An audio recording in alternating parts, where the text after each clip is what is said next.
రైతులు అసలు 600-700 క్వింటాలకు ప్రైవేట్ వాళ్ళకు అమ్ముకుంటున్న పరిస్థితి, అంత దారుణమైన పరిస్థితి క్షేత్రస్థాయిలో ఉంది. ఇవాళ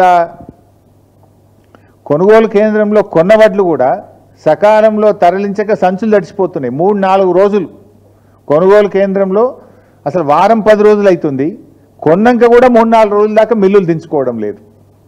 అంటే ఒక్కొక్క రైతు 10 రోజులు ఉంటుండు కళ్ళంలో, వడ్లు తెచ్చినప్పటి నుంచి మిల్లులో దించే వరకు 10 రోజులు పడిగాపులు గాయాల్సి వస్తూ ఉంది. మరి బాయికాడ బర్రేం కావాలి, దుడ్డేం కావాలి, మళ్ళీ వానకాలం వర్షాలు పడుతున్నాయి, వర్షాకాలానికి రైతు సమాయత్తం కావాలన్నా వద్దా? 10 రోజులు పండించిన ధాన్యాన్ని అమ్ముకోవడానికి కళ్ళాల్లో రైతులు వేచి చూడాల్సిన పరిస్థితి ఏర్పడితే ఏంటి? ఎందుకంటే ఇక్కడ వడ్లు ఆరబెట్టడానికి, వడ్లు కొనడానికి వారం రోజులు పడుతుంది, మళ్ళీ లోడ్ అయినాక రైస్ మిల్లులో దించుకోవడానికి 2 రోజులు 3 రోజులు పడతా ఉంది. రైస్ మిల్లులో దిగి రైతు సంతకం పెట్టేదాకా అక్కడ ఉండాల్సి వస్తుంది. 10 రోజులు రైతు తాము పండించిన పంట అమ్ముకోవడానికి ఈ ప్రభుత్వంలో ఇబ్బందులు పడాల్సినటువంటి పరిస్థితి ఏర్పడతా ఉంది. ముఖ్యంగా ఈ ప్రభుత్వం చాలా విషయాలు చెప్తూ ఉంటారు, మాటలు ఘనం చేతలు శూన్యం. ఈరోజు కొనుగోలు కేంద్రాల్లో కనీస వసతులు లేకపోవడం వల్ల, నీడ లేకపోవడం వల్ల, త్రాగునీటి వసతి లేకపోవడం వల్ల, రోజుల తరబడి ఎండలో ఉండడం వల్ల పిట్టల్లాగా రైతులు చనిపోతూ ఉన్నారు. నిన్న మహబూబాబాద్ జిల్లా పోచంపల్లి గ్రామంలో గొగులోతు కిషన్ అనే రైతు నిన్న కూడా చనిపోవడం జరిగింది. ఇలా గొగులోత్ కిషన్ ఎందుకు చనిపోయిండు? రోజుల తరబడి అక్కడ ఉండి, గొగులోత్ కిషన్ రోజుల తరబడి ఆ పంట అమ్ముకోవడానికి కొనుగోలు కేంద్రంలో ఉండి తీవ్రమైన వడదెబ్బకు లోనైపోయి గొగులోత్ కిషన్ గారు నిన్న మహబూబాబాద్ జిల్లాలో చనిపోవడం జరిగింది. అదేవిధంగా 15 ఏప్రిల్లో జగిత్యాల జిల్లాలో ధారూరు గ్రామంలో వడదెబ్బ దాకి జలపతి రెడ్డి అనేటువంటి రైతు కొనుగోలు కేంద్రంలోనే వడ్ల కుప్ప మీదనే చనిపోయినటువంటి పరిస్థితి. అదేవిధంగా ఏప్రిల్ 21వ తేదీ మహబూబాబాద్ జిల్లా తొర్రూరు గ్రామంలో ప్రేమలత గారు, మహిళా రైతు, హనుమాన్ల ప్రేమలత గారు మహిళా రైతు వడదెబ్బ తగిలి తొర్రూరులో వారు వడ్ల కుప్ప మీదనే చనిపోయినటువంటి పరిస్థితి. అదేవిధంగా నెల్లుకుదిరి మండలం మదనతుర్తి గ్రామంలో బిర్రు వెంకన్న, చూడండి వడ్ల మీదనే, బిర్రు వెంకన్న అనే రైతు వడ్ల మీదనే చనిపోయినటువంటి పరిస్థితి. ఎండ దెబ్బ తగిలి కళ్ళంలోనే తాను 6 కాలం కష్టపడి పండించిన పంట మీద, ధాన్యం మీదనే చనిపోయినటువంటి బిర్రు వెంకన్న దృశ్యం ఇది. అదేవిధంగా మన జనగామ నియోజకవర్గం చేర్యాల మండలంలో ఆకునూరి గ్రామంలో చింతకింది హనుమయ్య అనేటువంటి రైతు అక్కడే కళ్ళంలోనే మరి ధాన్యం అమ్ముకోవడానికి వచ్చి అక్కడే చనిపోవడం జరిగింది.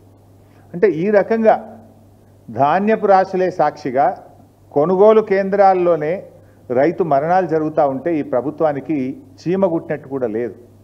ఈ మరణాలు సహజ మరణాలు కావు, ఇవి రేవంత్ రెడ్డి ప్రభుత్వం యొక్క నిర్లక్ష్యం వల్ల జరిగినటువంటి మరణాలు. ఈ మరణాలకు రాష్ట్ర ప్రభుత్వమే బాధ్యత వహించాలి. ఈ రైతులకు ఒక్కొక్కరికి 25 లక్షల ఎక్స్గ్రేషియా ఇచ్చి ఆ కుటుంబాలను ఆదుకోవాలని చెప్పి నేను ప్రభుత్వాన్ని డిమాండ్ చేస్తూ ఉన్నా. ఎందుకంటే ఇవి సహజ మరణాలు కావు, ఒక రకంగా చెప్పాలంటే ఇవి ప్రభుత్వ హత్యలు, ప్రభుత్వ నిర్లక్ష్యం వల్ల జరిగినటువంటి మరణాలు. గతంలో బీఆర్ఎస్ ప్రభుత్వం మీద దుమ్మెత్తి పోసినటువంటి కాంగ్రెస్ నాయకులు ఇవాళ ఎందుకో కళ్ళాల కాడికి పోతలేరు. ఆనాడు బీఆర్ఎస్ ప్రభుత్వంలో అన్నీ చక్కగా జరుగుతుంటే కూడా మా మీద బుర్ర జల్లాలని కళ్ళాల్లోకి వెళ్ళి నానా యాగి చేసినారు. ఇవాళ ముఖ్యమంత్రి పట్టించుకోడు, మంత్రులు కళ్ళాల కాడికి పోరు, ఎక్కడ రివ్యూ చేయడానికి వీళ్ళకి టైమే దొరకలేదు. రైతులంటే వీళ్ళకి ప్రేమే లేదు ఈ ప్రభుత్వానికి. అంటే రైతుల పట్ల కాంగ్రెస్ ప్రభుత్వం చూపుతున్నటువంటి నిర్లక్ష్యం ఇవాళ వారి ప్రాణాల మీదకి వచ్చినటువంటి పరిస్థితి. ప్రభుత్వం అసలు రివ్యూ లేకుండా మొద్దు నిద్రపోతున్నటువంటి పరిస్థితి. ముఖ్యంగా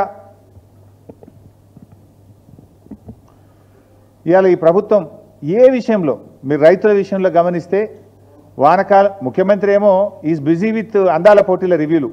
ఎక్కడ పెట్టారు ఆ రివ్యూ కూడా?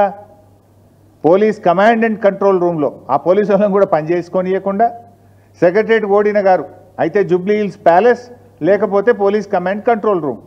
నెల రోజులకు ఒక్కసారి కూడా సెక్రటరేట్ ముఖం చూస్తలేడు. ఇవాళ ఆ పోలీస్ కమాండ్ కంట్రోల్ రూమ్లో అందాల పోటీల మీద రివ్యూ పెడుతున్నావు కదా రేవంత్ రెడ్డి గారు. మరి రైతులకు రైతు బంధు అందిందా లేదా అని ఎందుకో రివ్యూ పెట్టవు? వానకాలం రైతు బంధు ఎగబెట్టివి, యాసంగి రైతు బంధు సగం మంది కూడా అయిపోతివి. రుణమాఫీ అందిందా లేదా? 42,000 కోట్లు రుణమాఫీ ఇస్తామని చెప్పి కాంగ్రెస్ పార్టీ అసెంబ్లీలో బడ్జెట్ ప్రసంగంలో చెప్పి ఎన్నికల సమయంలో హామీ ఇచ్చినవు. మరి అసెంబ్లీలో బడ్జెట్లో చెప్పిన రుణమాఫీ 42,000 కోట్లు అయిందా లేదా అని రివ్యూ చేయడానికి నీకు సమయం దొరకలేదా రేవంత్ రెడ్డి గారు? కేసీఆర్ గారు రైతు బీమాను దేశములోనే ప్రపంచంలో ఎవరు చేయని పని రైతు బీమాని తెచ్చి రైతులకు భరోసాని ఇచ్చిండు, ధైర్యాన్ని ఇచ్చిండు. ఇవాళ మీరు ఇంతవరకు ఫిబ్రవరిలో కట్టాల్సిన రైతు బీమా పైసలు మే నెల వచ్చినా రైతు బీమా పైసలు కట్టలే. ఇవాళ మార్చ్, ఏప్రిల్, మేలో చనిపోయిన రైతులకు రైతు బీమా డబ్బులు రావడం లేదు. దీన్ని రివ్యూ చేయడానికి రేవంత్ రెడ్డి గారు మీకు సమయం లేదా అని నేను అడుగుతా ఉన్నా. ఈ వడ్లు కొంటలేరు, వడ్ల కుప్పల మీద రైతులు పిట్టల్లాగా రాలిపోతుంటే దీని మీద రివ్యూ చేయడానికి మీకు సమయం లేదా అని నేను అడుగుతా ఉన్నా. 4,000 కోట్లు వడ్లు కొన్న రైతులకు డబ్బులు రావడం లేదు. గొప్పగా చెప్పిన 512 కోట్ల బోనస్ రావడం లేదు. ఇవి ఎందుకు పడతలేవు రైతులకు? 48 గంటల్లో కేసీఆర్ ఇచ్చినప్పుడు మీరు ఎందుకు ఇవ్వలేకపోతుండ్రో రివ్యూ చేసుకోవడానికి మీకు సమయం లేదా రేవంత్ రెడ్డి గారు? అందాల పోటీల మీద ఉన్న శ్రద్ధ రైతుల మీద మీకు ఎందుకు లేదు అని నేను సూటిగా ప్రశ్నిస్తా ఉన్నా. ఇవాళ అనేక చోట్ల నేనేమి రాజకీయంగా చెప్తున్నటువంటి విషయం అంతకంటే కాదు. ఇవాళ ఉదయం నుంచి ఇవాళ జూపల్లి గారి నియోజకవర్గం కొల్లాపూర్లో తడిసిన ధాన్యాన్ని కొనాలని రైతులు రోడ్డెక్కినారు. వాళ్ళని పట్టించుకునే నాతులు లేదు. తరుగు పేరిట కిలోల కొద్ది 4 కిలోలు 5 కిలోలు తీస్తుండ్రని చెప్పి ఇవాళ కొల్లాపూర్లో వాళ్ళు ధర్నా చేసిండ్రు.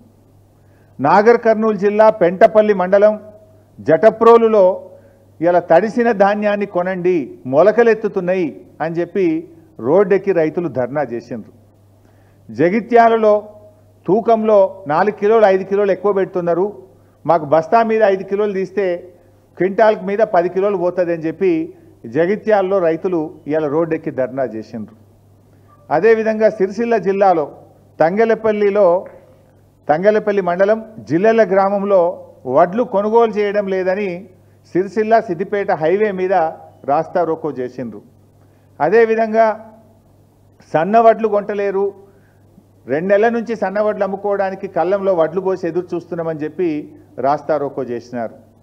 వనపర్తి జిల్లాలో రాత్రి భారీ వర్షం పడి సంచులన్నీ తడిచిపోయినాయి, మక్కలు తడిచిపోయినాయి, కొంటలేరు అని చెప్పి మరి వనపర్తి మార్కెట్ యార్డ్ బయట రైతులు ఇవాళ ఆందోళనకు దిగినటువంటి పరిస్థితి. మా ఈశ్వరన్న గారు నియోజకవర్గం ధర్మపురిలో రాయపట్నంలో కూడా అక్కడ వడ్లు కొనడం లేదని చెప్పి ధర్నా చేసి కంప్లైంట్ ఇస్తే అక్కడ సీఈఓ ప్రభాకర్కు నోటీసులు జారీ అయినటువంటి పరిస్థితి. అదేవిధంగా ఖానాపూర్, ఆదిలాబాద్ జిల్లా ఖానాపూర్ మండలం ఏర్వచింతల గ్రామంలో 4 కిలోలు 5 కిలోలు ఎక్కువ జోపుతున్నారు, రైతులకు తరుగు పేరు మీద తాలు పేరు మీద తీస్తున్నారని చెప్పి పిఏసిఎస్ నిర్వాహకులను రూమ్లో వేసి తాళాలు వేసింది. ఇవాళ అంటే రాష్ట్రంలో ఈ జిల్లా ఆ జిల్లా కాదు, రాష్ట్రం అంతా కూడా ఈ సమస్య ఉంటే ప్రభుత్వం ఎందుకు మొద్దు నిద్రపోతూ ఉంది?